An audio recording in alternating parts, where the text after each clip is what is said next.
আমি বিয়ে করতে চাই। মাশাআল্লাহ, ভালো খবর তো। আমাকে কোন ধরনের মেয়েকে অগ্রাধিকার দিতে হবে? ভালো তো। ফাসমার বেজাতি দিন, যার মধ্যে দিন আছে সেই রূপসী, যার দিন আছে সে রূপবতী, গুণবতী, বংশবতী, সব এক দিনের ভিতরে সব। নবীজি এটাই বলেছেন, ফাসফার বেজাতি দিনে তারিবাতি ইয়ামিনুক, তোমার ডান হাতে মাটি লাগুক জাতুদ্দিন, দিন ওয়ালি মহিলাকে নাও।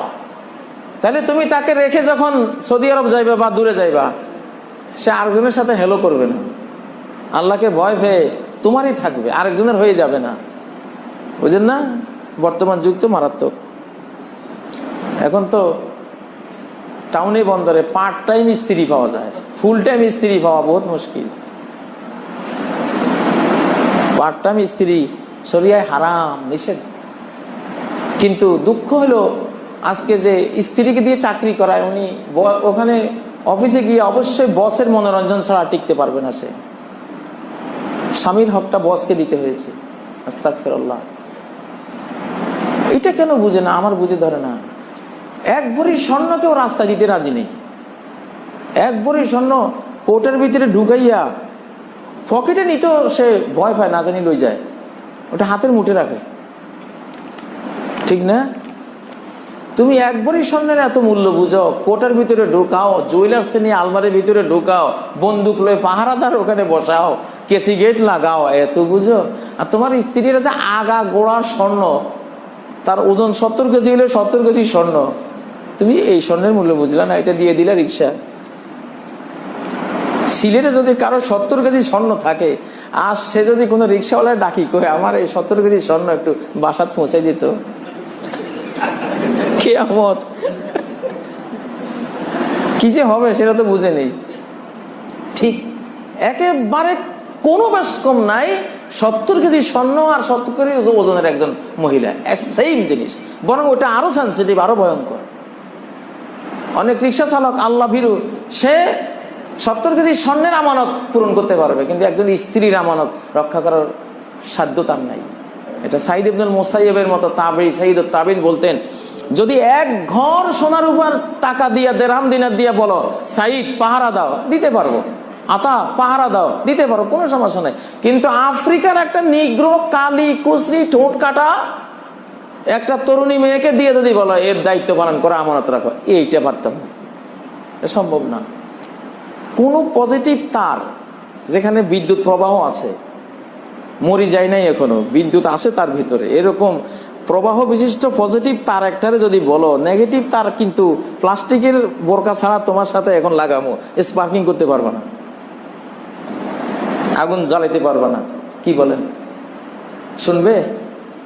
পজিটিভ তারের সাথে নেগেটিভ তার, এটা সৃষ্টিকর্তা বানাইছে, এটা স্পার্কিং এর জন্য, স্পার্কিং করবে। এটা বুঝেন না? লাউ খালা আজমানে নাতিয়ান লাহাম্মা আহাদুহুমা বিল আখার। হযরত ওমর বলতেন, তালবিস ইবলিসের মধ্যে ইবনুল জাওজি ওমরের এই কথাটা বর্ণনা করেছেন, বুড়ির একটা হাড্ডি আর বুড়ার একটা হাড্ডি যদি কবরে একসাথে রাখো, একটা আরেকটারে টানবো। একটা বুড়ির হাড্ডি, একটা বুড়ার হাড্ডি, ওইটাও যদি কবরে একসাথ করো, একটা আরেকটারে টান দিবে। কারণ জিনিসটা এরকম, চুম্বক আর লোহা। এখন প্রায় মানুষ আমাদেরকে ফোন করে, হুজুর আমার বউটা তো এইরকম করছে, আর তুই কি করছ? বন্ধুরা ডাকি আনছে, স্ত্রীরে বলে এই আমার বন্ধু একটু খেদমত কর। সমস্যা কি? আমার বন্ধু। স্ত্রী চাই নাই প্রথমে, না তোমার বন্ধু হয়েছে আমার কি, জোর করে বন্ধুর সামনে দিয়ে দিছে। পরে একদিন বন্ধু লই ফলাই গেছে। আমার মনে আছে, আমার বিয়ের পরে আমার ছোট ভাই গেছিল, ছোট ভাইকেও আমার দেখতে দেই নাই, ছোট ভাইকে দেখতে দেই নাই, ছোট ভাইয়ের স্ত্রীকেও আমি দেখি নাই আজ পর্যন্ত। কেন? এখানে শরীরে এটা নিয়ম নাই, এটাই সংস্কৃতি, এটাই আমাদের সংস্কৃতি। আরব দেশের একজন মুয়াজ্জিন 40 বছর আল্লাহর জন্য আযান দিয়েছেন বিনা বেতনে। আরেকজন 30 বছর আযান দিয়েছেন, তাও বিনা বেতনে, ইহতিসাবান লিল্লাহ। সেই 2 মুয়াজ্জিনের ভাই কাবা শরীফে হজ করতে গিয়া গিলাফ ধরে আল্লাহর কাছে কান্নাকাটি করতেছে, আল্লাহ লা তুখরিজনি মিনাদ দুনিয়া ইল্লা মুসলিমা, আমারে মুসলিম বানানো ছাড়া অন্য কিছু বানিয়ে দুনিয়া থেকে বের করো না, মৃত্যু দিও না। তো কাবা শরীফের এক খাদেমে তার এই দোয়া বারবার শুনলেন। তো উনি বললেন যে আর কোনো দোয়া অ্যাড করতে পারো না, খালি একটা দোয়াই করতেছো, এখানে তো সব দোয়াই করা যায়, তুমি এক দোয়াই কেন করতেছো? তো ওই লোক বলতেছে, তুমি তো আমার ঘটনা জানো না। আমার ঘটনা হলো, আমার এক ভাই কত আল্লাহওয়ালা, 40টা বছর আল্লাহর জন্য মসজিদে আযান দিয়েছে, যেখানে 12 বছর আযান দিলে তার জন্য জান্নাত। 40 বছর আযান দিয়েছে, কিন্তু মৃত্যুর সময় সে কোরআন হাতে নিয়ে বলছে, এই কোরআনে যা আছে আমি সব অস্বীকার করলাম, আস্তাগফিরুল্লাহ, নাউযুবিল্লাহ, এটা বলেই মারা গেছে। আমার আরেক ভাই 30 বছর এভাবে আযান দিয়েছে, একই ঘটনা। কি আশ্চর্য, মৃত্যুর আগে সেও কোরআন হাতে নিয়ে বললো, এই কোরআনে যা আছে আমি অস্বীকার করলাম। বাইরে এই জন্য আমি আল্লাহর কাছে দোয়া করতেছি, আল্লাহ তুমি আমারে মুসলিম না বানাইয়া কবরে নিও না, আমার ভাইদের পরিণতি যাতে আমার না হয়। তো কাবার খাদেম জিজ্ঞাসা করলেন, আপনার ভাইরা কি করতো? কয় না, তারা অলওয়েজ ভালো ছিল, কিন্তু তারা যখন মসজিদে আযান দেওয়ার জন্য উপরে উঠতো, মেয়ে লোকদের দিকে ছাইয়া থাকতো, আশপাশে বাড়িতে যে মহিলারা ছিল কেউ গোসল করতেছে ওরা তাকাই থাকতো। আমার ভাইদের নজর, এই নজরের গুনাহ থেকে তারা বাঁচে নাই। এই জন্য, কারণ কুল্লু সাগীরাতিন মাআল ইসরার কবীরা, যে কোনো ছোট গুনাহ বারবার করলে ওটা মহাপাপ।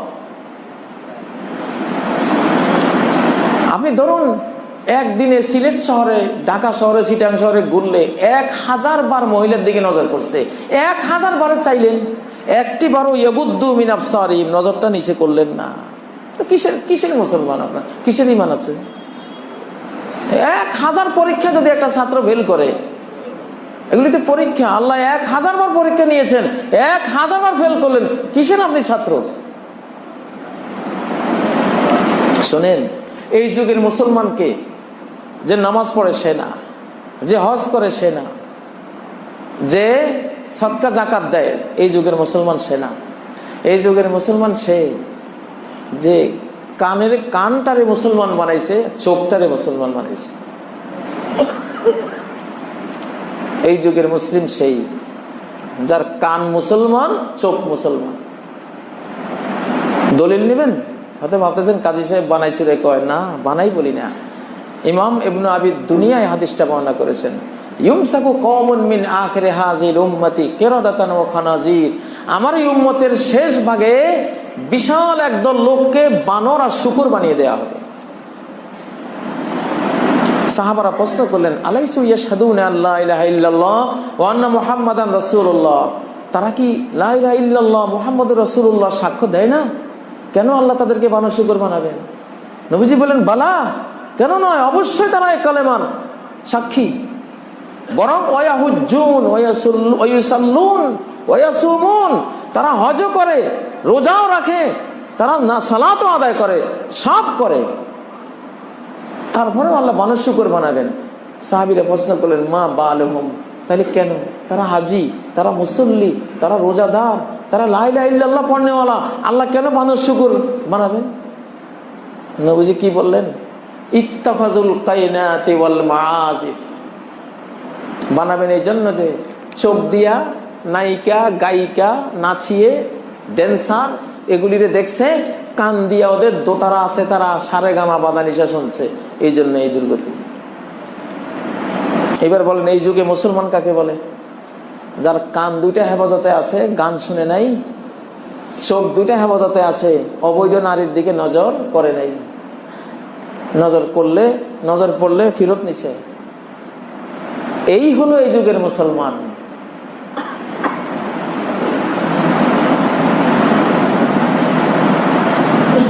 চিন্তা করলে রক্ত পানি হয়ে যাওয়ার মতো হাদিস এটা। নামাজ পড়ে, রোজা রেখে হজ করে জান্নাত পাবেন, এটা সেই যুগ না। আপনার চোখ ঠিক আছে কিনা আপনি দেখেন, ঠিক আছে, আশা আছে আপনি জান্নাতে যাবেন, কারণ ডেলি 10,000 মহিলা আপনার সামনে পড়তে পারে। আপনি 10,000 বার নজর দিয়ে 10,000 পাপ করলেন, একই পাপ, এতবার একই পাপ করলে বুঝে যাবে তার ভিতরে কিচ্ছু নেই। দোকানের কর্নারে মুরব্বী লোক পর্যন্ত গিয়ে এমনি থাকে, এমনি রয়েছে। মাঝে মধ্যে চিন্তা করি দেখে কি এরা, ও দেখছেন ল্যাংটা মহিলা নাচতেছে, সে 80 বছর বয়স, কিচ্ছু নেই, তারপরে এমনি রয়েছে।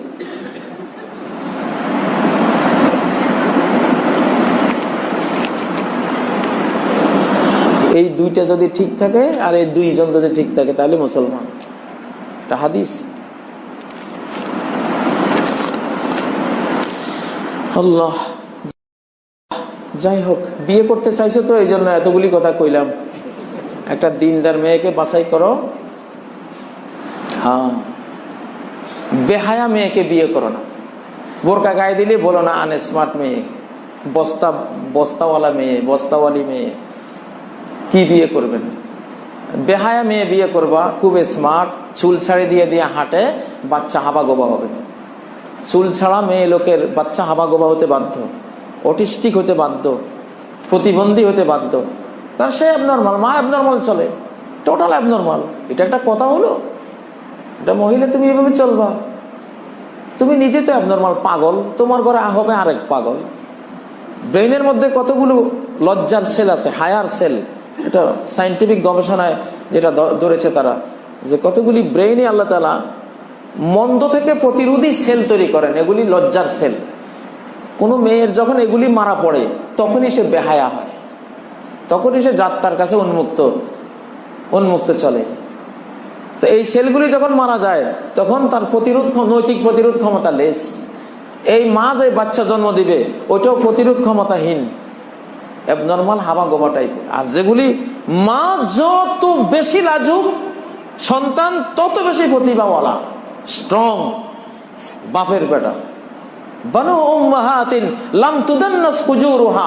জাহেলি যুগের আরবরা যুদ্ধ করত, তো এক গোত্র আরেক গোত্রের সাথে যুদ্ধ করার সময় স্টাডি করত এই গোত্রের মেয়েরা কেমন।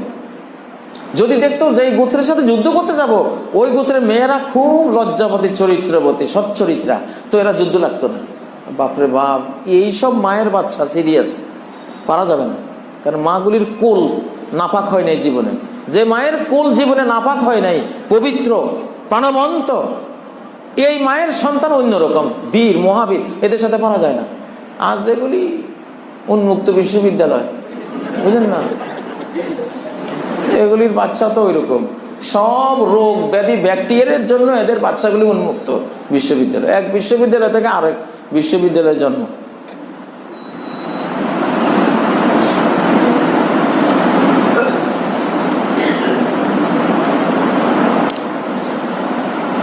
আল্লাহ রাসূল সাল্লাল্লাহু আলাইহি ওয়াসাল্লামের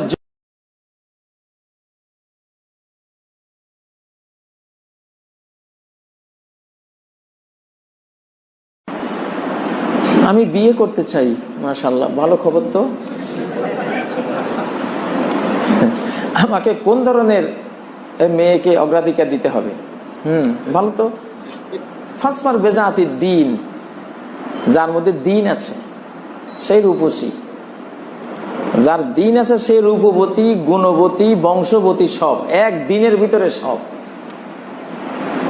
নবীজি এটাই বলেছেন, ফাসপার বেজাতি দিন তারিবাতি ইয়ামিনুক, তোমার ডান হাতে মাটি লাগুক, জাতুদ্দিন, দিন ওয়ালি মহিলাকে নাও। তাহলে তুমি তাকে রেখে যখন সৌদি আরব যাইবা বা দূরে যাইবা, সে আরেকজনের সাথে হেলো করবে না, আল্লাহকে ভয় পেয়ে তোমারই থাকবে, আরেকজনের হয়ে যাবে না। বুঝেন না? বর্তমান যুগ তো মারাত্মক। এখন তো টাউনে বন্দরে পার্ট টাইম স্ত্রী পাওয়া যায়, ফুল টাইম স্ত্রী পাওয়া বহুত মুশকিল। পার্ট টাইম স্ত্রী শরিয়ায় হারাম, নিষেধ। কিন্তু দুঃখ হলো আজকে যে স্ত্রীকে দিয়ে চাকরি করায়, উনি ওখানে অফিসে গিয়ে অবশ্যই বসের মনোরঞ্জন ছাড়া টিকতে পারবে না। সে স্বামীর হকটা বসকে দিতে হয়েছে। আস্তাগফিরুল্লাহ। এটা কেন বুঝে না? আমার বুঝে ধরে না। এক ভরি স্বর্ণকেও রাস্তা দিতে রাজি নেই। এক ভরি স্বর্ণ কোটের ভিতরে ঢুকাইয়া পকেটে নিতেও সে ভয় পায়, না জানি লই যায়, ওটা হাতের মুঠে রাখে, ঠিক না? তুমি একবারই স্বর্ণের এত মূল্য বুঝো, কোটার ভিতরে ঢোকাও, জুয়েলার্স নিয়ে আলমারির ভিতরে ঢোকাও, বন্দুক লয়ে পাহারাদার ওখানে বসাও, কেসি গেট লাগাও, এত বুঝো। আর তোমার স্ত্রীরা যে